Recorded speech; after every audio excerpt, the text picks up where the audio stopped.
Buenísimo. Bueno, sigo con esta introducción. La charla se divide en tres etapas, en tres partes, las cuales son esta pequeña introducción que no va a durar más de 5 minutos. Después, una, una parte de introducción a la doctrina social de la Iglesia que no va a ser muy larga tampoco. La idea es que nos enfoquemos más en la tercera parte, que es la parte que agrega el Papa y que suma a este corpus de ideas, que es eh, las problemáticas que se generan de la inteligencia artificial y básicamente de toda esta modernidad de la cultura del descarte, de eh, el uso de algoritmos y la hiper diversificación del contenido que nos llega a cada uno. Realmente el Papa usó la IA como excusa para hablar de muchísimas problemáticas, muchas de ellas estaban incluso previamente a la IA y no las explicó la Iglesia o tomó muy someramente los temas para dar puntadas, como puede ser en Fratelli Tutti o Laudato Si, de las problemáticas que genera esta sociedad, digamos, que está muy metida en el tema de las redes sociales y los algoritmos y lo que puede generar en las juventudes y en la gente. Pero bueno, el Papa decidió usar la bandera de la IA, que es aquella cosa nueva y que está llamando demasiado la atención y que no está regulada, para poder hablar de todas esas otras temáticas a las cuales, bueno, la Iglesia previamente no había dado una respuesta o una postura firme o fija de lo que se debe opinar o lo que debe guiar a la sociedad que está de acuerdo con sus ideas. Bueno, también la charla va a tener en esta primera parte de la introducción, que van a ser estos 5 minutos iniciales, va a tener una descripción de cómo va a ser el formato de la charla. Yo, en este caso, que somos una cantidad que somos, que es representativa y que podemos dialogar, creo que me voy a saltearme un poco la dinámica que se me había ocurrido. Yo había pensado en que se hagan preguntas por escrito si éramos el número de los inscriptos, y que después, 5 minutos después de más o menos dar esta introducción y dar la charla sobre este tema, ir leyéndolo y respondiendo y por ahí hacer un breve ida y vuelta para no extendernos mucho en el tiempo. Como nos encontramos en esta situación, donde la verdad es que es bastante más cómodo poder hablar entre los cuatro que estamos acá en la llamada, realmente pueden, incluso si ven que hago un punto y seguido o medio que tengo como para cosas, pueden abrir el micrófono y preguntar sin ningún tipo de problema. Eh, Así que la dinámica va a ser más o menos esa, lo dividimos en tres partes y ustedes pueden preguntar y si ven que va a concluir esta temática o esta parte, por ejemplo, la introducción a la doctrina social de la Iglesia o en la parte de la IA, pueden agarrar y pedir la palabra y fácilmente pueden hacer la pregunta verbalmente. Ahí se suma uno más, se suma el Cucho. Admitir. Bueno, buenas Cucho. Bueno, y digamos, así como vamos a hacer esta introducción, también pueden preguntar por las partes relacionadas a la introducción, lo que es más que nada una presentación del partido y una presentación de por qué, como ya empecé previamente, por qué empezamos a hacer un ciclo de formación y política, siendo que el partido se creó en base de un ciclo de formación y política que es base para el bien común. Eh, el motivo en realidad es para darnos más a conocer como ABC La Plata o ABC Provincia de Buenos Aires y que la gente que se vaya sumando vea que hay caras reales detrás de, por ejemplo, una cuenta de Instagram y podamos de paso formar a gente que esté interesada en, digamos, dar no solo la batalla electoral y formar parte del partido, sino poder seguir difundiendo las ideas de tanto la doctrina social de la Iglesia como las ideas propias de la cultura católica. Son las siguientes. Bueno, esto es un índice general. Ahí está. Escucho a ver que la foto le va a parecer familiar y Paolo también. Esta, bueno, la peregrinación de la cristiandad me sirvió como para decir, bueno, vamos a avanzar con algo y me gustó la foto de los halcones y dije, bueno, vamos a ponerla en la presentación. Bueno, acá están las dos partes que van a venir a continuación. La segunda parte es una breve, somera descripción de la doctrina social de la Iglesia, basada, bueno, primero que nada, en un resumen histórico que el Papa lo hace bastante extenso durante la encíclica.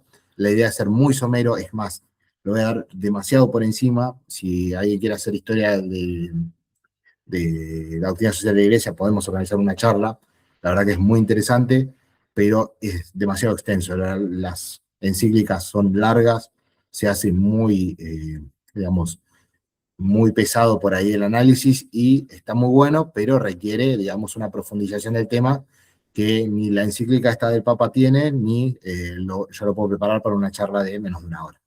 Después, bueno, la introducción con un par de conceptos y después los fundamentos y los principios de la doctrina social de la Iglesia, que, bueno, es aquello que nos va a dar el puntapié para después, en la parte 3, describir, digamos, las problemáticas a través de estos puntos que están marcados acá en el índice, que son la técnica de dominio, son los subtítulos propios de la encíclica. La idea es, con los principios y fundamentos de la doctrina social de la Iglesia, poder explicar todas estas problemáticas devenidas de la IA y de esta nueva, tanto de la hipersectorización del contenido como de los daños que puede generar todos estos avances, los cuales no son neutros y constantemente a lo largo de la encíclica el Papa recalca en eso, no existen avances neutros, sino que existen avances con intenciones detrás y que la idea que se puede hacer desde el punto de vista de la doctrina social de la Iglesia es perfeccionar esos principios que se encuentran previos a todos estos avances, darle un camino basado en el contenido que la Iglesia propone como las formas de cohesión social que nosotros defendemos o que buscamos como personas que estamos dentro de una iglesia. Bueno, para introducir esta segunda parte, no pude poner otra cosa sino la Rerum Novarum, que es la que le da origen a la doctrina social de la Iglesia. Si quieren, bueno, hacemos una pequeña descripción antes del resumen histórico. La doctrina social de la Iglesia es un corpus vivo de principios, fundamentos, normas morales y conocimientos económicos, políticos, sociales, los cuales guían el comportamiento de una sociedad que la busca ser más justa y más digna, siempre cuidando la dignidad de cada persona, desde la concepción hasta la muerte natural, y busca establecer criterios para una buena gobernanza o para que las relaciones entre las personas sean lo más ordenadas posibles y lo más cercanas a una relación digna y humana. Bueno, acá empezamos con el resumen histórico, la idea es hacerlo muy rápidamente, solamente cité los títulos en las presentaciones. Cabe destacar que la doctrina social de la Iglesia arranca oficialmente en la Rerum Novarum, pero en la práctica la Iglesia habla de temas sociales y morales desde su inicio. Vos podés leer las cartas de San Pablo y ya San Pablo determinaba cómo debían comportarse los grupos de cristianos a los cuales les escribía. En Corintios les decía que ustedes construyan la sociedad que ustedes quieren ver o que ustedes prefieren digamos, para su subsistencia. Hay a varios que los critica por vivir en una sociedad más libidinosa y demás. Ya San Pablo habla de temas sociales muy desde el principio de la propia Iglesia. Eso, bueno, con el tiempo se va actualizando, yo voy a hacerlo muy someramente esto, incluso la Iglesia habla de esclavitud en el año 1500, o sea, estamos viendo que por más de que el Papa mismo en su encíclica dice que la Iglesia tenía un gran vacío y hace una gran pedido de disculpas y una gran corrección de la Iglesia sobre el final, realmente eso es cierto porque la gente siente de esa manera que fue así la Iglesia, pero si vas a los textos y si vas a las encíclicas y a las bulas papales, ya el Papa había tomado decisiones en cuestiones sociales y en cuestiones morales relacionadas a la política, mucho antes de la Rerum Novarum. La Rerum Novarum sí es que condensó el Papa en un primer corpus, en un primer texto, todo, digamos, todo el conocimiento social que fue adaptando durante todos estos años para, en su momento, dar solución a una cosa nueva, a la Rerum Novarum, que era, bueno, la explotación del hombre llevada tanto desde la economía liberal de mercado pura y exclusiva, todo eso cómo afectaba a la dignidad de aquellos que eran explotados por el sistema, y viendo la amenaza de un sistema colectivista marxista que se aproximaba y que años más tarde iba a ser la Revolución Rusa y muchas de las consecuencias que él planteaba que iban a pasar, terminaron pasando. León XIII, la verdad que es muy interesante para agarrarlo y poder estudiar no solo toda su vida, porque es una persona muy interesante, sino también toda la formación que tuvo para poder llevar a cabo este inicio de este corpus vivo que es la doctrina social de la Iglesia. Después el resto de los textos van a ver que muchos son en relación a los años que pasaron sobre la Rerum Novarum. La realidad es que son los textos madre, digamos, los textos más importantes. Después hay muchos otros que fueron agregando conceptos. Por ejemplo, en Gaudium et Spes agregan conceptos propios como, bueno, el tema de la propiedad, del destino universal de los bienes. Después en Dignitas Humanitas, Humanitae, centran, digamos, el eje de toda la doctrina social de la Iglesia en la dignidad. De todo se hablaba previamente, pero bueno, le conceptualizan mejor cada uno de estos puntos, y esto continúa y hasta el día de la fecha se sigue actualizando. Acá podemos ver ya la parte moderna de la doctrina social de la Iglesia, la parte más contemporánea, donde de Populorum Progressio, que es uno también de los textos del Corpus del Concilio Vaticano II, como Gaudium et Spes y Dignitas Humanitae, y después van a ver que el resto sí son encíclicas, son las encíclicas que terminaron de continuar este corpus. Desde Octogésima Advenies, que es la encíclica que se escribió a los 80 años de la Rerum Novarum, hasta Fratelli Tutti, que es la última encíclica previa a esta que escribió el Papa León XIV. Todas dieron un aporte, aunque sea menor o mayor, pero siempre significativo a lo que es la doctrina social de la Iglesia. Es por eso que están citadas en este pequeño resumen histórico. Hay incluso textos que se le escaparon o no se le escaparon al Papa, sino que decidió por ahí no incorporarlos, también porque es bastante extensa la parte, y yo entiendo que haya intentado ser un poco más somero de lo relativo al resumen histórico. Es algo que mucha gente lo agarró como cuestionable. Para mí no es más que, bueno, hay que resumir un poco toda la información que tenemos, porque no puede ser toda la encíclica sobre la doctrina social de la Iglesia y de lo ya escrito, sino que hay que apuntar a actualizar y dar un poco más. Si no, simplemente haces un compendio, y la verdad es que también sería algo muy digno y muy bueno, pero no es el caso de esta encíclica.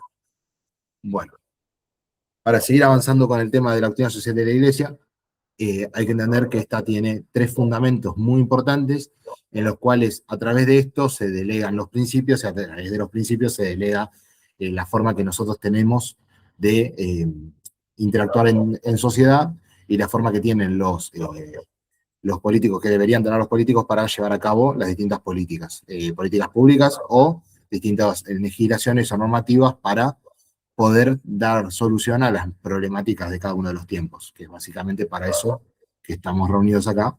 Así que bueno, vamos a comentar un poco los fundamentos. Son tres, son bastante claros y bastante concisos. El primero es: el ser humano es imagen del Dios Trinitario.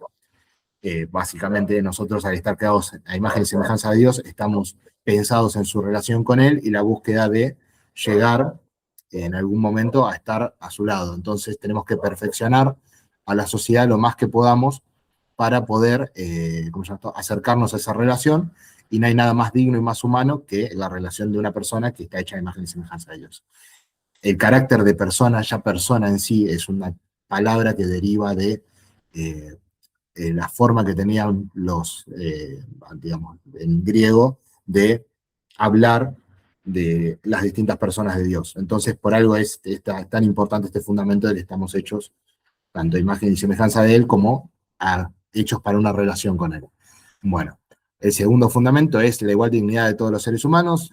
Es un valor superior en el cual se sustentan todos los derechos, y es sumamente importante. Acá hay 4 personas que fuimos a Guaya, así que más o menos tenemos este concepto bastante digerido, que es que la dignidad humana es sobre la cual se fundamentan todos los derechos.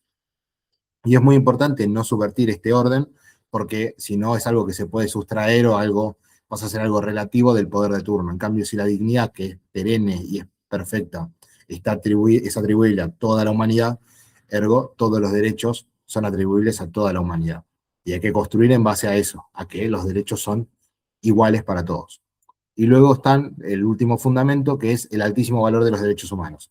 El Papa, y esto viene pasando desde 1948, adhiere muy sustantivamente a la Declaración Universal de los Derechos Humanos.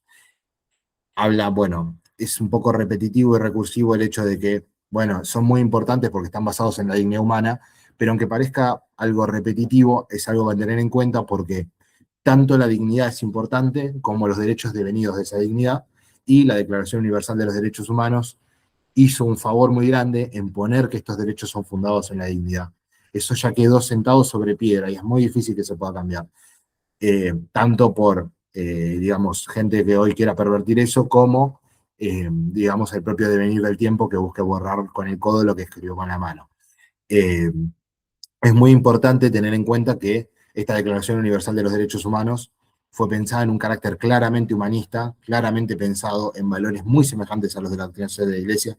Estaban presentes gente muy relacionada a esta forma de pensar, como puede ser Charles Malik y Maritain, Jacques Maritain, que eran personas muy relacionadas con esto, que es más, en su momento, desde una ala más conservadora, por ahí se los pensaba como liberales, pero hoy en día, viéndolos en perspectiva, te das cuenta el enorme favor que hicieron sentando las bases de la dignidad humana dentro de los derechos humanos, porque con esta carta fundacional es con la cual vos podés salir a rebatir todos estos avances que hacen sistemáticamente distintos grupos de presión sobre la dignidad humana y sobre todo sobre los valores ya establecidos en los cuales fundamos nuestras sociedades.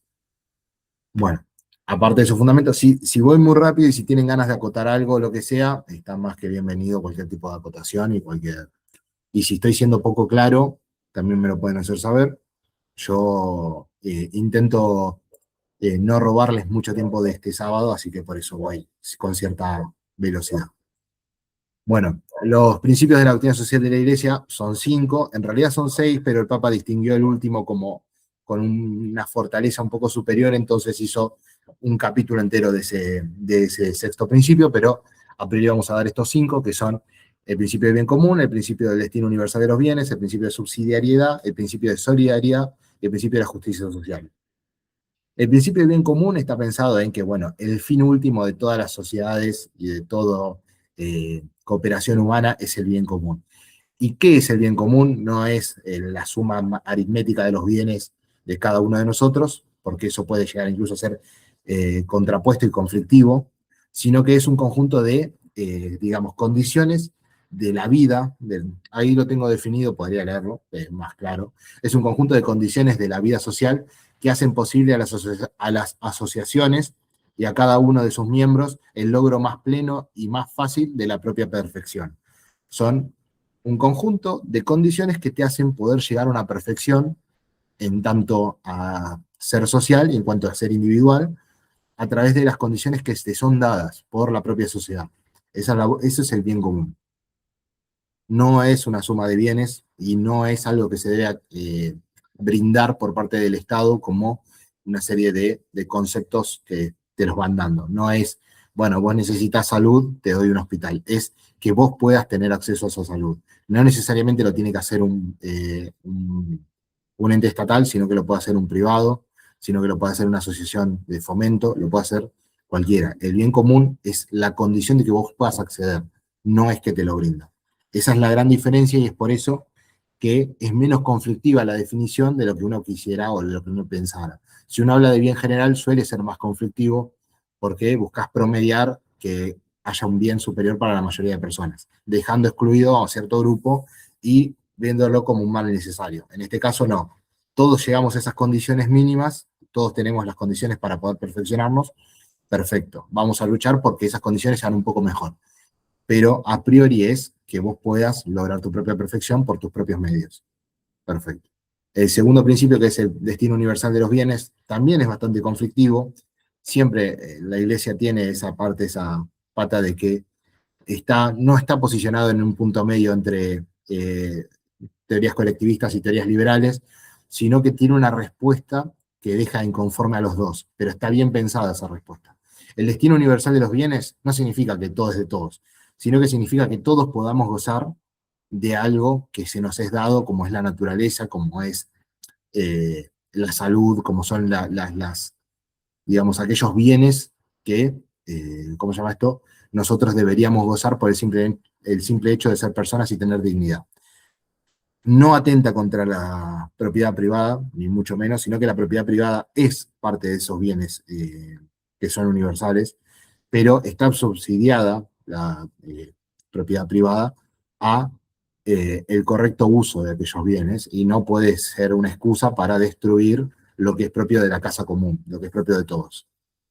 Bueno, el tercer punto es el principio de subsidiariedad, que muchas veces es pensado al revés, también, como todo es conflictivo dentro de las explicaciones, pero esa es la gracia. El principio de subsidiariedad es que todas las células inferiores de la sociedad, como puede ser desde el origen, que es la persona, la familia, que es la primera célula social, digamos, los cuerpos intermedios, los clubes, los colegios, los municipios, las gobernaciones, no necesitan ser dirigidos arbitrariamente por un poder superior, ni absorbidos por esto. Tienen que tener su margen de libertad para con esta libertad poder perfeccionarse y aquellas fallas que se vengan de esa libertad, aquellos daños que pueda generar, sean subsidiariamente solucionados por entes superiores. Y tiene que ser por el ente inmediatamente superior, porque es el que más conoce el funcionamiento de esta célula o de este punto que puede generar algún tipo de conflictividad. Como puede ser, un municipio puede intervenir en un club de barrio que tenga problemáticas de problemas sanitarios o que genere un daño por malas infraestructuras a los jóvenes que juegan o que tienen actividades dentro de este club. Una provincia puede intervenir un municipio en el cual se haga, o no es intervenir necesariamente, pero puede hacer una corrección, un municipio en el cual se pidan cobros extraordinarios de tasas viales porque no generen un daño a aquellos que habitan ese municipio o que los tengan que transitar.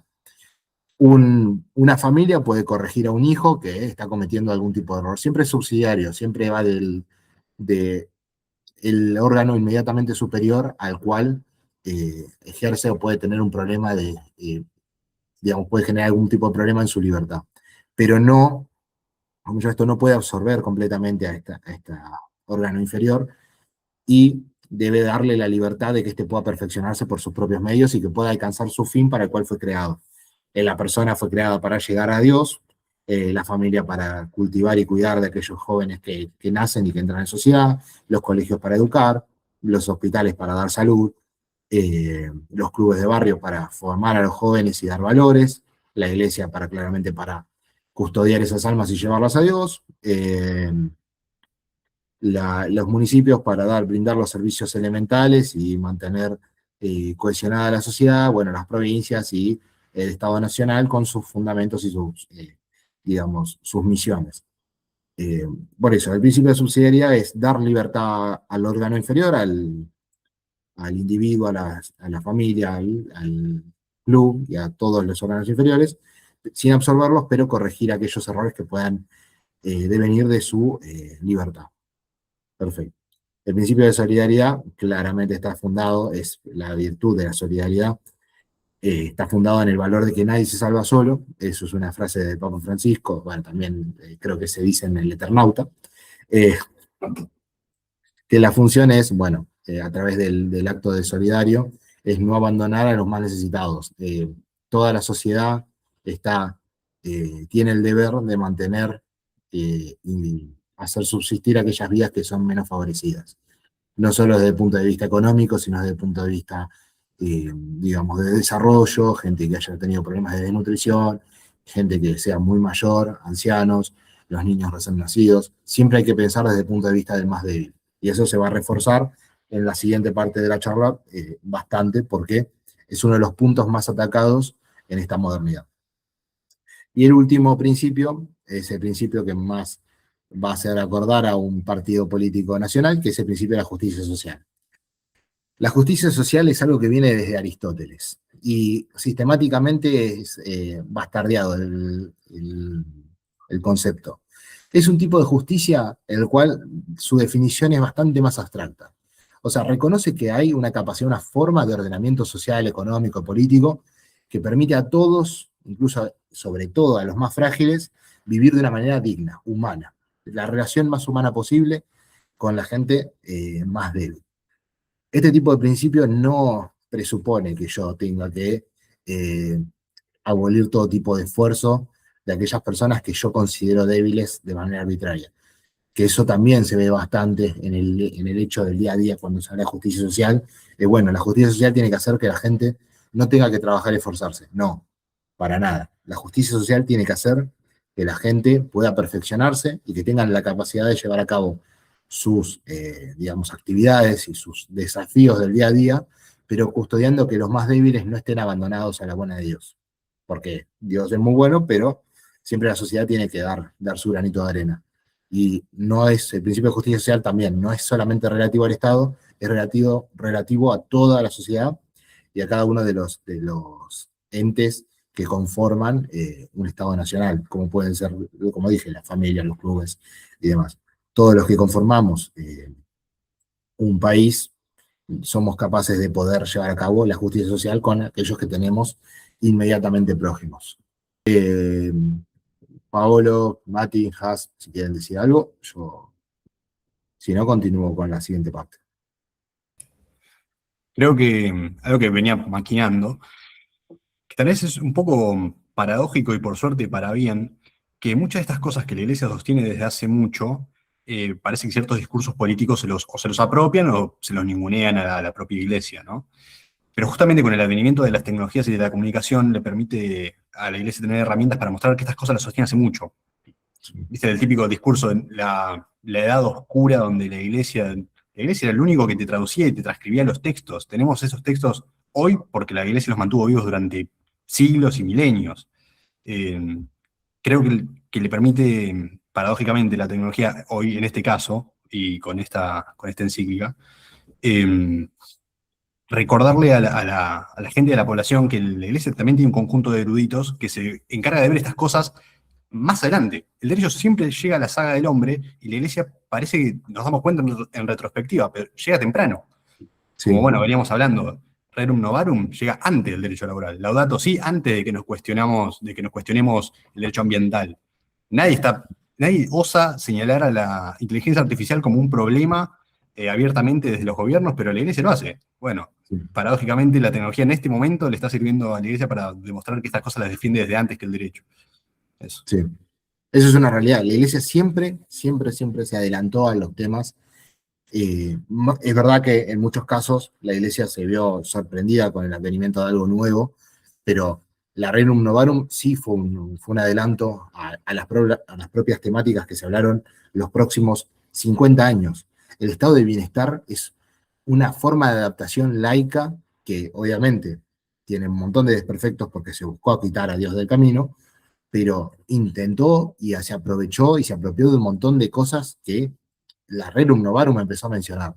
O incluso es más, te vas a las leyes nuevas, te vas al 1500. La iglesia empezó a decir, che, son personas, no son aquellos que encontraste en las Indias, en América, no son animales, no son bienes tuyos personales, son personas. Y te lo dijo Fray Bartolomé de las Casas hace 600 años. Y hoy en día seguimos planteándonos esos temas y seguimos diciendo, no, pero la iglesia, pero estaban ahí. Obviamente el Papa en esta encíclica, muchas de esas cosas, por el hecho de que no querer ser tan, me imagino, ser tan rupturista con las cosas que ya están establecidas, no cita todas estas cosas, sino que se dedica a cortar longitudinalmente el tiempo desde Rerum Novarum para acá. Está bien, es otra forma de verlo. Yo ya que se tomó varias páginas para mencionar este avance histórico de la doctrina social de la Iglesia, yo hubiese ido en retrospectiva hasta por ahí, no a San Pablo, no me iría al principio, puede ser que sí, la verdad que es muy digno, pero ya con irme a las leyes nuevas de Fray Bartolomé de las Casas, ya tenés ahí un avance grande sobre doctrina social de la Iglesia hecha en el año 1500. Entonces, también, la Iglesia siempre estuvo adelante digamos, de los hechos históricos. Si quieren, continúo con la siguiente parte. Bueno, este es el sexto fundamento que el Papa lo dio por separado, por eso que yo sabía que me lo iba a olvidar, lo mencionaba. El sexto fundamento de la doctrina social, perdón, el sexto principio de la doctrina social de la Iglesia es el desarrollo humano integral. Básicamente es que la persona tiene que ver en la sociedad la posibilidad de crecer de manera económica, cultural, espiritual, relacional, moral y ecológicamente integral, o con el cuidado de la casa común. Cada uno de, digamos, de los puntos yo los detallé un poco, realmente en el texto lo dice por encima y después se pone a hablar un poco de la educación, lo cual está muy bueno.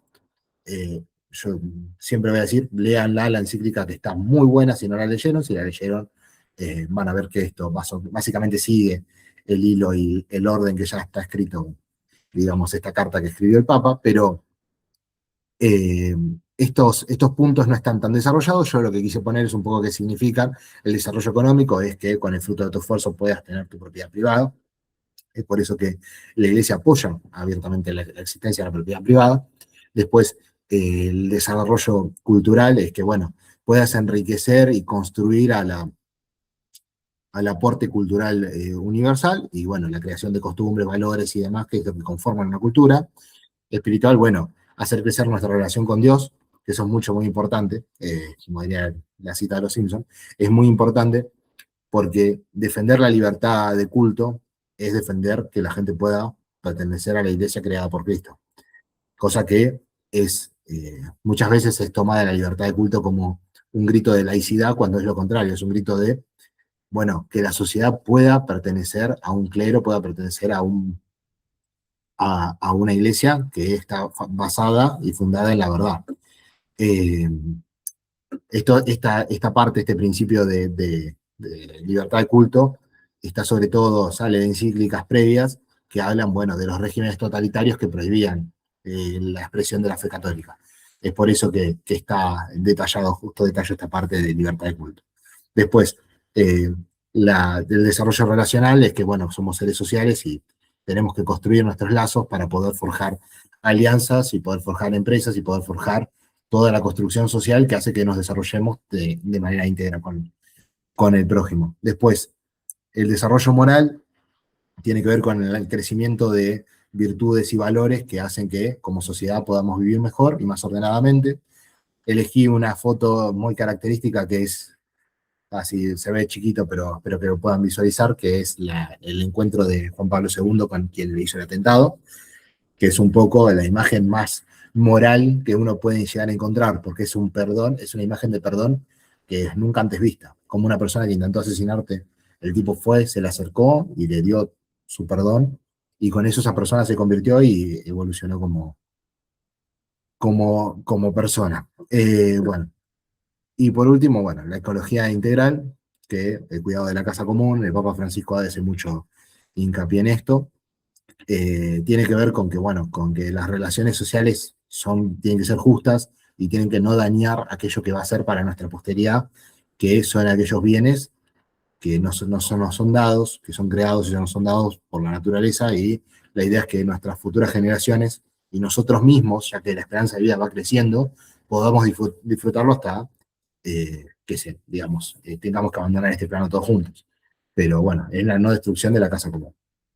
Bueno, este punto, si quieren hacer alguna pregunta o algo, si no, bueno, ya paso a la siguiente parte. Bueno, si quieren, continúo con la siguiente parte de la presentación. Ya sé que estamos en realidad pasados de tiempo, pero bueno, estoy más o menos siguiendo los tiempos que había propuesto, que eran 25 minutos y 25 minutos para cada parte. Bueno, los desafíos y la respuesta a la problemática de la IA, la Rerum Novarum de nuestro tiempo. Vamos a este punto. Puse la imagen de la película Yo Robot, porque es un poco la respuesta a la singularidad, o cuando el robot empezó a tener pensamientos, virtudes y, digamos, sus propios criterios, que bueno, que es a lo que aspira, digamos, toda esta corriente que fomenta y cultiva la creación de estas nuevas inteligencias que son sintéticas y se basan en la acumulación de datos. Quieren ver de llegar a un punto que es la inteligencia general, y encontrar un ser que pueda empezar a pensar, sentir y manejarse por su cuenta. Ese es el objetivo que tienen aquellos que están fundando estas empresas de inteligencia artificial a día de hoy. Técnica y dominio. El Papa arranca bastante fuerte la parte que empieza a describir ya la problemática de la IA. En realidad el Papa no distingue las partes del texto, sino que simplemente son, digamos, los títulos que fue poniendo y nunca distingue, bueno, a partir de ahora voy a hablar de la IA. Él, yo supongo que quería hablar de la IA a lo largo de todo el texto, pero en la primera parte la menciona muy poco. Hace algunos destellos de, bueno, la IA atenta contra la dignidad en tal caso, pero son muy puntuales. Y a partir de este punto es donde empieza a hablar de las problemáticas basándose en lo primero que desarrolló. Y por eso que yo partí la charla en estas dos partes. El paradigma tecnocrático y el poder digital. Este punto es fundamental para entender después, más adelante, los daños que genera, digamos, la IA y estas nuevas modernidades en la dignidad de la persona humana. Empezamos a ver que la sociedad se empezó a manejar con un paradigma que no es propio de la sociedad, no es propio de la humanidad, sino que es propio, digamos, de la instrumentalización, de la máquina. La técnica nunca fue enemiga del humano y nunca fue enemiga de la iglesia, todo lo contrario, la iglesia defendió y protegió los avances de la técnica. Pero cuando la técnica pasa a ser tu centro, tu único motivo, tu única forma de construir, digamos, una sociedad, empezás a minar y destruir todo lo que nos hace humanos. La lógica de la eficiencia busca eh, sistemáticamente pisar las dignidades en pos de funcionar para generar más y más producción y tener menos costos. Esos costos siempre son devenidos, por lo general, del personal humano, del recurso humano, que cada vez busca transformarse más en una pieza, en un engranaje, y se le elimina la parte de dignidad a todo el ámbito, tanto laboral como al ámbito, digamos, de libertad que se deviene del fruto del trabajo y del fruto del tiempo que uno pasa formándose y creciendo en un ambiente que tiene como fruto, como principio la dignidad humana y no la eficiencia por la eficiencia en sí. Eh, También esto es un punto que es muy extenso. El Papa empieza con esto que estoy mencionando y luego empieza a apuntar hacia otro lado. Empieza a decir que, bueno, que el poder hoy en día no lo detenta un Estado, sino que es algo que está dividido en un montón de organizaciones privadas que son las que controlan y mantienen estos algoritmos y estas inteligencias artificiales. El Papa acá hace un poco un cambalache porque empieza a mezclar también el tema de algoritmo, ¿cómo se llama esto? Cultura de la inmediatez, del uso de las redes sociales, del uso de las redes sociales en la juventud. Empieza a tomar ciertas libertades del tema, ni bien lo empieza a levantar, pero empieza a tomar ciertas libertades del tema para mencionar que la problemática no surge solamente con la IA, sino que surge con toda esta nueva ola de digitalización y que esto fue lo que empezó a generar este paradigma de la eficiencia y empezó a generar también que la gente se vea descartada o se vea como algo descartable. Después, otra parte de este punto que es bastante interesante es el de la inteligencia artificial propiamente dicho, que qué es, sino que es una simulación de una inteligencia basada en la cultivación de distintos inputs o de distintas, eh, ¿cómo se llama esto? Entradas de información que generan que una calculadora de texto te pueda devolver, no solo una calculadora de texto, sino que en algunos casos también es eh, propiamente mecanizaciones que te puedan devolver una respuesta lógica y perfecta, que se puede replicar y reproducir indefinida cantidad de veces. Y la idea es que su carácter de inmediatez suplanta rápidamente todo lo que es la participación humana. En un montón de cosas, el humano pasa a ser descartado por algo que es inmediato e infalible, que podría ser la IA. Pero ahí es donde encontramos las problemáticas. Es infalible en el sentido de que da respuesta, no es infalible en el sentido de qué respuestas te da. Es infalible en el sentido, es rapidísimo en el sentido de que te da una respuesta rápida. Esa respuesta, la respuesta que vos necesitas, esa es la verdadera pregunta. Es esa respuesta que nosotros consideramos como sociedad como neutra, como objetiva, como infalible, como incuestionable, que nosotros sistemáticamente le damos culpa a la persona cuando no llega a la conclusión que tendría que llegar. Decís, no, vos pusiste mal el prompt, vos pusiste mal la cosa. ¿No será acaso que la inteligencia artificial tiene cargados prejuicios, ideas, sesgos, que una persona le fue dando y le fue cediendo a esa estructura que fue creciendo y se fue cultivando, y que a partir de eso da respuestas? Bueno, esa es parte de la problemática, es parte del criterio, del argumento que da el Papa en esta encíclica. Es no hay ninguna técnica neutra. Todas las técnicas están pensadas en base a quién la crea. Es más, podría citar ejemplos de películas donde uno puede ver que hacen una creación de algo y dicen, bueno, no, esta creación es con tal objeto, con tal sentido, y por ahí si se usaba de otra manera, vos decís, bueno, pero, digamos, podría haber dado un beneficio, pero no, porque detrás hay una cultura, detrás hay un sesgo, detrás hay prejuicios, y a partir de eso se constituyen estas inteligencias. Y por último, bueno, es más, este punto también me puedo extender, puede extenderse uno mucho, porque el Papa empieza a detallar cómo la inteligencia artificial se puede cuestionar, se puede juzgar, se puede someter a distintos análisis y se puede distinguir y discriminar a dónde puede utilizarse y dónde es buena que se utilice y dónde no se puede utilizar y dónde es mejor que siga siendo la responsabilidad de un ser humano el que termine de accionar, el termine de realizar determinadas acciones. Y por último, lo que no nos podemos perder es la capacidad de cuidarnos los unos a otros. Yo acá puse justo una imagen relacionada con lo que está pasando en Venezuela. Eh, Tenemos que cuidarnos los unos a los otros y la capacidad de sentir, de obrar en el amor y de repartir la experiencia, que con la experiencia propia es con la que se forma un ser humano realmente. Con experiencia, con amor, con sentimientos, con inteligencia. No podemos dejar que el fruto de una sola actividad humana, como puede ser la inteligencia, sobrepase todas las demás.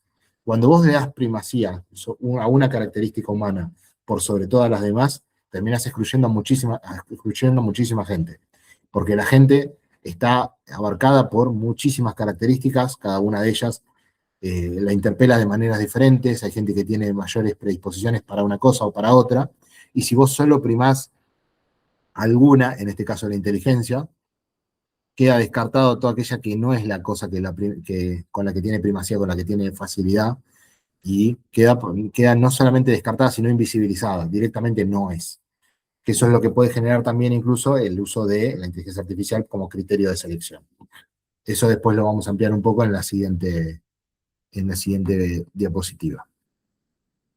La siguiente diapositiva habla, bueno, de verdad, trabajo y libertad. Verdad, trabajo y libertad es un subtítulo que el Papa agrega de cómo la doctrina social de la Iglesia da respuesta.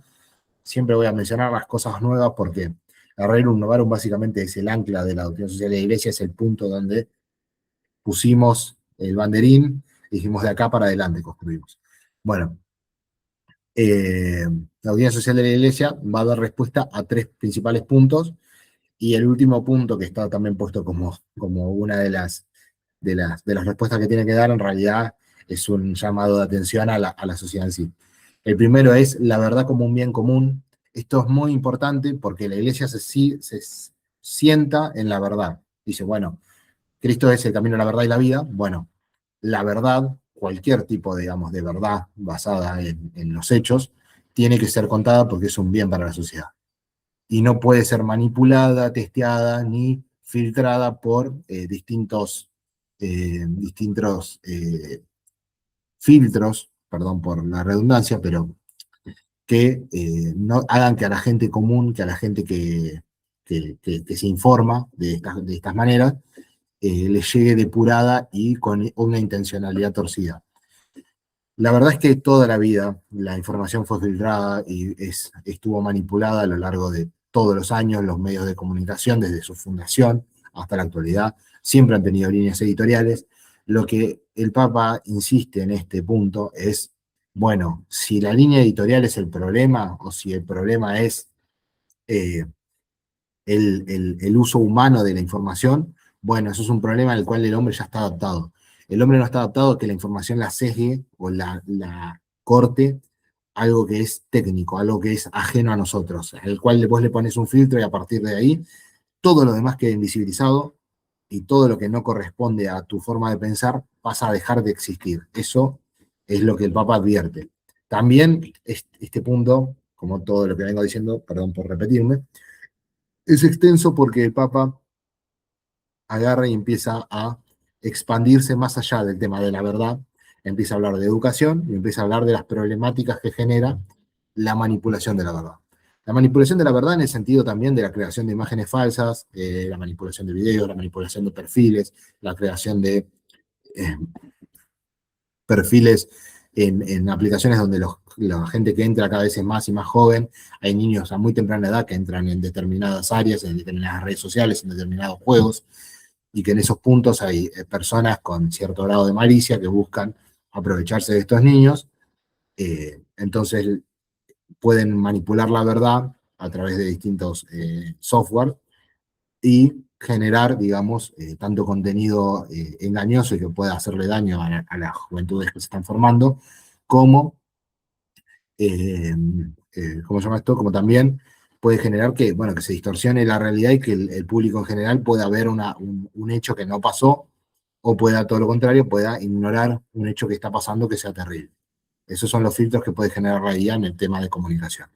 Y después habla de un punto muy importante que es la educación. Es muy extensa la parte de educación de este punto y se dedica más que nada a decir que, bueno, con esta nueva cultura de los chicos que ya están adoptando las tecnologías desde muy jóvenes y que tienen pérdidas en el sentido de la concentración y en la capacidad de unificar saberes para poder hacer un conocimiento o una sabiduría más integral, bueno, ¿cuál es la alianza educativa que tienen que formar las familias con los colegios, con las instituciones relacionadas con la educación, para poder llevar a cabo una política educativa que pueda llegar a los jóvenes con los efectos digamos, del uso temprano de la tecnología y cómo poder revertir el daño o poder paliar en los más jóvenes el daño que puede generar esto. La verdad es que hace un análisis un tanto largo, no se termina de dar una respuesta lógica. Lo que se pide es, bueno, adaptar los contenidos, es poder darle a los chicos la información y llegar al punto donde la información le pueda generar ese interés, esas ganas, esa búsqueda de sabiduría, poder reformar el sistema educativo, no necesariamente atacando la profesión docente, ni mucho menos, todo lo contrario, es una oda al docente, sino es buscar adaptar todo lo que es educativo a esta nueva realidad que todavía no hay una adaptación, todavía nadie supo cómo encontrarle la mano a los jóvenes de la generación TikTok, por decirlo de esta manera. Y luego, aparte de eso, también habla un poco de cómo funcionan los colegios, de cómo funcionan las instituciones, y si me pongo a detallar eso se va a hacer un poco largo, así que yo prefiero saltar al siguiente punto, que es el de la dignidad del trabajo en la transmisión digital. Si quieren consultar algo de ese punto anterior y si quieren que me expanda ahí, puedo seguir hablando, pero yo por el tema de que por ahí se va a hacer un poco larga la charla si empiezo con eso. ¿Qué opinan? ¿Continúo con el siguiente punto? Sí. Bueno. La dignidad del trabajo en la transición digital. Este punto, la verdad es que nos interpela a todos los que estamos en la búsqueda laboral, y en específico creo que los cuatro nos ha interpelado y nos va a interpelar mucho, que es que la búsqueda de trabajo en la transición digital es un poco más compleja de lo que se esperaba. El trabajo no avanza a la velocidad que avanzan estas nuevas tecnologías, y estas nuevas tecnologías en la búsqueda de la eficiencia abandonan muchísimo factor humano en pos de ahorrar costos. ¿Cuál es el problema de esto? Deja muchísima gente afuera, la gente no se termina de reeducar y, digamos, adaptarse a este nuevo sistema, y genera trabajadores de primera y trabajadores de segunda. La brecha cada vez es más grande y va a ser más grande si no se toma la decisión de abandonar definitivamente esta cultura de la hipereficiencia. Por otro lado, hay que entender que no solo apunta el daño ahí, sino que los sistemas de selección basados en inteligencia artificial generan filtros que a veces son infranqueables para parte de la población, ya que los sesgos que están utilizados son basados en, muchas veces, esto no lo voy a decir que siempre es igual, porque realmente hay distintas formas distintas metodologías, pero muchas veces están basados en perfiles previos, los cuales son cargados como óptimos para determinados trabajos. Y esto genera sesgos que uno no podría imaginarse a priori, pero que a largo plazo uno se da cuenta, che, eso es verdad.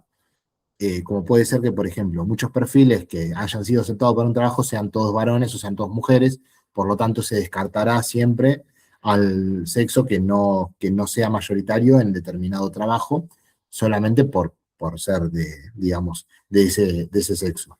Lo mismo pasa con, digamos, a la hora de dar justicia con los software que tienen, por ejemplo, la justicia norteamericana, que juzga preventivamente a toda persona de tez oscura, en cambio a una persona de tez blanca se le suele dar más oportunidades, incluso desde el software, porque eso ya está condicionado con las sentencias y fallos previos. Uno tiene que cargar toda la información y todo eso tiene ya sesgos previos. Entonces, bueno, con los filtros de trabajo pasa lo mismo. Lo que se pierde es que mucha gente pueda tener el acceso a un primer trabajo en el área en el cual se especializó. Por lo tanto, el factor humano, en el recurso humano, digamos propiamente dicho, en los recursos humanos, nunca debería poder ser abandonado. Lo que se podría hacer es búsquedas laborales a escala humana, empezar a tener en cuenta más al factor local que el factor, digamos, óptimo, basado en búsquedas generales. Son unas alternativas que propone el Papa y que más que nada lo ha propuesto hace poco en una homilía que está grabada y que, bueno, han subido algún fragmento a las redes sociales, de que, bueno, hay que buscar la forma en las cuales no sea descartada gente simplemente por el hecho de no cumplir con distintos tópicos que los filtros ven como óptimos basados en perfiles previos. Bueno, y aparte de esto, hace un poco una explicación de por qué el trabajo es esencial para la vida humana. El trabajo no es solamente un instrumento para conseguir un sustento, sino que también es una forma de conseguir madurez, conseguir un desarrollo personal y llegar a una realización de uno con sus propios valores y su propia vocación. El trabajo es mucho más que simplemente participar de una relación productiva y conseguir dinero a cambio. Y eso la Iglesia lo propone desde la Rerum Novarum. O sea, esto es algo que es fundacional de la doctrina social de la Iglesia y que hoy en día más que nunca se ve atacado por este avance de la hipereficientización y también atacado por estos filtros que a priori no están buscados, pero que están dentro de los filtros de IA. O sea, no está buscado que la IA no distinga el sexo, distinga el género, distinga el color de piel en las personas para darles o no darles un trabajo. Pero basado en los casos previos y en aquellos que han brindado la información, puede continuar y perpetuar esos sesgos de una manera mucho más certera y más violenta. ¿Por qué? Porque la IA no tiene empatía. La IA es simplemente una máquina que repite y que genera cálculo de palabras. Bueno, este punto también se extiende bastante más porque hablan, digamos, de los nuevos trabajos basura, de los trabajos sin dignidad y demás, que se generan en pos de hacer sustentable esta nueva ola de digitalización. Yo creo que también es para expandirnos mucho y irnos mucho de tiempo, así que voy a pasar al siguiente punto y cualquier cosa sobre el final seguimos consultando estas cosas.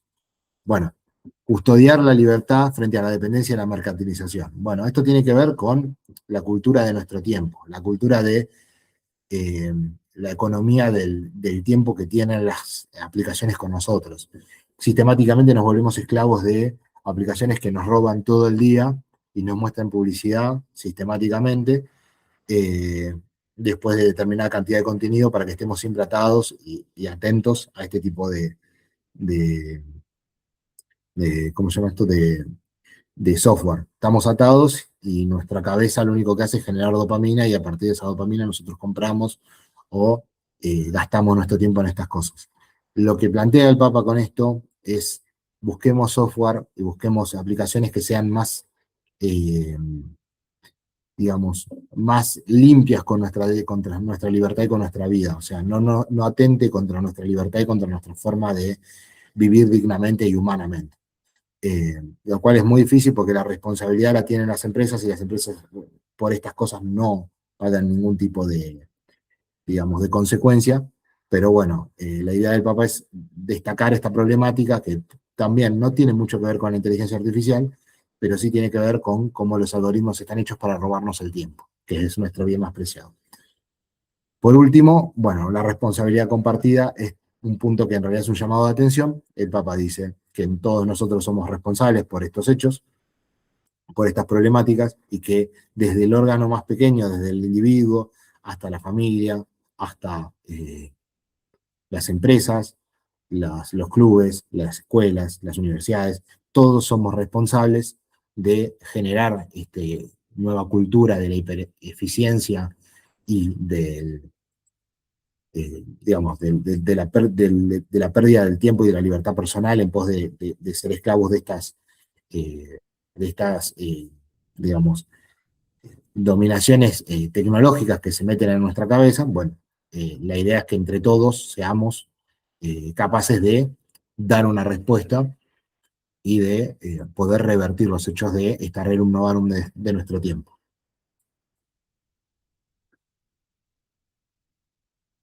Bueno, el siguiente punto es el último punto de la encíclica, que el Papa, bueno, llama a distinguir dos tipos de sociedades, dos tipos de cultura, y con esto ahí va un punto que nos gusta mucho más a todos los que estudiamos ciencia política, relaciones internacionales, derecho, que es, bueno, la cultura del poder y el daño que genera, y la cultura del amor y la civilización del amor, que es lo que tendríamos que construir.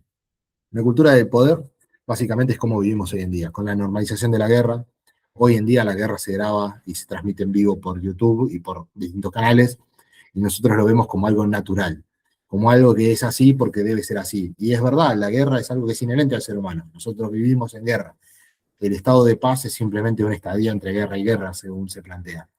Pero la realidad es que tendríamos que hacer nuestro aporte para poder dar marcha atrás con esto y que, que el morbo no sea el motor de todo nuestro consumo tecnológico. Más sobre todo en la gente formada que está muy interesada con el ámbito bélico, como podemos ser nosotros en específico, porque somos gente de este palo. Pero bueno, es un problema y es una de las cosas que el Papa señala como parte de la cultura del poder que la tenemos que rebatir. Bueno, la carrera armamentística. Acá voy a agarrar un punto que el Papa no nombra mucho antes en la encíclica, pero que lo quería dejar para este punto porque el Papa habla de que, bueno, la carrera armamentística a día de hoy sigue siendo, obviamente, desde el punto de vista militar. eh, Se buscan armas que destruyan más o que maten más y hagan menos daño a la infraestructura para poder seguir utilizándola después cuando se tome ese determinado territorio, o todo lo contrario, se busca arrasar totalmente con un territorio y no dejar nada a las poblaciones que puedan subsistir. Todo el avance tecnológico en pos de la carrera armamentística lo que genera es más muerte, menos dignidad y más, ¿cómo se llama esto? Más destrucción o más desolación en el ámbito cultural. Bueno, el Papa también agarra, y durante la encíclica habla del tema de desarmar la inteligencia artificial. Y desarmar la inteligencia artificial no es específicamente, bueno, vamos a desarmar los centros de datos y los servidores y ya está. No, no, desarmar es en el sentido de quitarle ese carácter de carrera armamentística. Nosotros no podemos vivir constantemente en la búsqueda de ese avance, esa perfeccionalización de las IAs, porque lo que hacemos con eso es consumimos la energía que necesita la gente y que necesitan los hospitales, los colegios y las sociedades para subsistir. Consumimos el agua potable que sistemáticamente digamos, es motivo de conflicto y de problemáticas sociales a lo largo del mundo.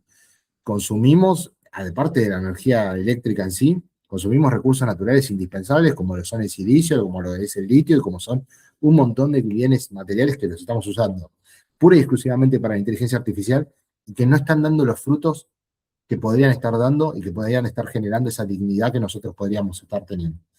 Y esa carrera armamentística que hay con la inteligencia artificial, lo único que lleva es a menos dignidad y a mayor desolación en cuanto al mundo. Y la utilización de esta IA siempre termina siendo de una manera, viste, que siempre se hace el chiste de, bueno, valieron los 5.000 litros de agua esta foto que generó una persona con IA. Eso es lo de menos, lo que siempre termina siendo utilizada para desarrollo de más métodos de manipulación y de más métodos para poder intervenir en la cabeza de la gente y venderles productos. Esto, la inteligencia artificial, es una carrera constante en contra del tiempo humano y no podemos nosotros, desde el punto de vista cristianos, católicos y gente que apoya la unidad social de la iglesia, defender esta postura de que la IA pueda ser vista como un arma. Así como lo fue en su momento la carrera espacial, una carrera armamentística también, aquella tuvo un impacto mucho más leve y a la vez más positivo, al fin y al cabo, en la sociedad. Pero esta, hasta ahora, el impacto solamente fue vista de manera negativa y el impacto positivo es pisado por esas consecuencias negativas que son inmediatas. Por último, bueno, sigue hablando de la cultura del poder, como por ejemplo el uso de la inteligencia artificial en las armas, es un punto muy controversial, ya que muchos estados ya lo tienen prohibido y lo van a prohibir en breve. El Comité Europeo está bastante interesado en abordar estas temáticas, pero ¿qué pasa? Estados Unidos y China, que son los países que tienen el poder, son aquellos que están innovando y están intentando mezclar estas dos cosas que juntas son el caldo de cultivo para la destrucción de la humanidad. No, no desde el punto de vista de Skynet en Terminator, pero sí desde el punto de vista de que no haya una responsabilidad y no haya quien echarle la culpa por el uso desmedido de la fuerza. ¿Qué sabemos qué criterio puede ser necesario para que una IA pueda detonar un arma nuclear en alguna parte del mundo? No lo sabemos. Y no sabemos hasta qué punto la inteligencia artificial puede crear un arma que sea lo suficientemente indetectable para que el daño que genere no sea predecible. No lo sabemos, todavía es algo incierto, pero las armas y la inteligencia artificial debería ser algo que debería estar intervenido desde el punto de vista de la gobernanza global, como lo fueron los crímenes de guerra en las leyes de Ginebra. Bueno, después hay un punto que es la crisis del multilateralismo. En este caso, son temas más basados en la doctrina que tiene la Iglesia desde 1948 de apoyar deliberadamente los espacios de comunicación multilateral, la ONU, la OEA, la Unión Europea, la Confederación Africana, y todas estas cosas. La idea siempre va a ser que todos nos podamos sentar en una mesa, vernos cara a cara y poder solucionar las problemáticas de manera pacífica y diplomática. La Iglesia defiende esto desde que vio los desastres generados por la Segunda Guerra Mundial y las consecuencias nefastas que estuvo en el mundo. Entonces, la Iglesia va a apoyar siempre en todo lugar todo lo que son los debates multilaterales. Y la Iglesia está viendo que desde los últimos 20 años el multilateralismo pasó a ser una máscara y una forma en la cual justificar estos accionarios violentos que tiene constantemente las distintas potencias por sobre países del tercer mundo. Y aparte de esto, también se puede sumar países del tercer mundo por sobre otros países del tercer mundo, como pueden ser como estados árabes se han metido en la jurisdicción de otros estados, conflictos de frontera, conflictos de tomas territoriales, como puede ser los de Rusia y Ucrania, conflictos como lo que pueden ser el conflicto étnico, religioso y moral que hay entre Israel y todos sus vecinos, los conflictos que puede haber entre India, Pakistán, India y China, las dos Coreas, Taiwán y China. Todos estos conflictos son conflictos entre países que no necesariamente, en algunos sí, han mencionado potencias, pero que ven la oportunidad de poder hacer cualquier tipo de accionar y cualquier tipo de desembarco violento, ya que no hay un órgano que genere ese freno, que genere esa violencia o ese poder de policía por sobre sus accionares. Que antes, hasta hace 20 años atrás, la ONU un poco podía generar eso. Por ejemplo, en el caso de Yugoslavia, la presencia de los cascos azules digamos, en las guerras de los Balcanes, o la presencia de personal, o de los bloqueos, o de las problemáticas, digamos, que pueden generar las decisiones multilaterales por sobre países que buscan aprovecharse o sobrepasar la soberanía de otro Estado. Bueno, eso hoy en día está en crisis porque las propias potencias son las que abandonaron este sistema, entonces dejaron que cada uno pueda hacer lo que quiera, básicamente. Aparte de esto, se suma que muchas veces el actor que genera un daño a la soberanía de los estados y que con el cual no se puede negociar, es un actor privado. Puede ser tanto desde una empresa como una empresa ilegal, como puede ser tranquilamente organizaciones de crimen organizado. Todo esto, el multilateralismo no le han podido encontrar solución, y a pesar de que se crean comisiones y se participan en distintas jornadas, en diálogos y demás, nunca se pudo dar una respuesta efectiva y certera ya que se sabe que de fondo hay otras naciones interesadas en que estos instituciones crezcan y generen el daño que están generando hoy en día.